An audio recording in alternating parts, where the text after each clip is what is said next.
Moosapet SI గారికి, local SI గారికి, CI గారికి ఒక ఇన్ఫర్మేషన్ వచ్చింది. వేముల విలేజ్ నుంచి ఒక అమ్మాయి చనిపోయింది, బ్లీడింగ్, హెవీ బ్లీడింగ్ అయిందని, చనిపోయిందని దరఖాస్తు ఇస్తే మేము ఇక్కడికి రావడం జరిగింది. అంటే ప్రాథమిక సమాచారం ఏంటంటే విష్ణు అని ఈ అమ్మాయి ఇద్దరు లవ్ చేసుకుందని తెలిసింది. రాత్రి వీళ్ళిద్దరు రైతు వేదిక దగ్గర పోయి బ్లీడింగ్ అయితే మనం తీసుకుపోయి ఆర్ఎంపీ డాక్టర్ దగ్గర తీసుకుపోయారు. అక్కడ వాళ్ళ మదర్ ని కూడా పిలిపించడం జరిగిందంట వాళ్ళు రాత్ర. ఆ తర్వాత అక్కడి నుంచి మూసాపేట మన జారంపేట తీసుకుపోయే వరకు అక్కడ గవర్నమెంట్ హాస్పిటల్లో పల్స్ రేట్ చూసి చనిపోయిందని చెప్పడం జరిగింది.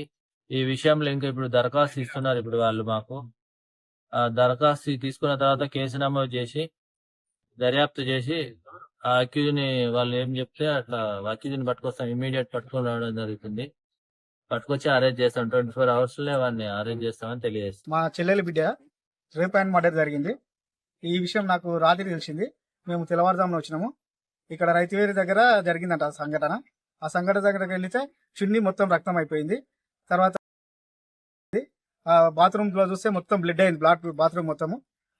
మాకు అనుమానం అయితే విష్ణు అనే వ్యక్తి మీద ఉంది, కానీ ఒక్కడు చేసినట్లు లేదు, అది ఒక 3-4 కలిసి చేసినట్లుంది.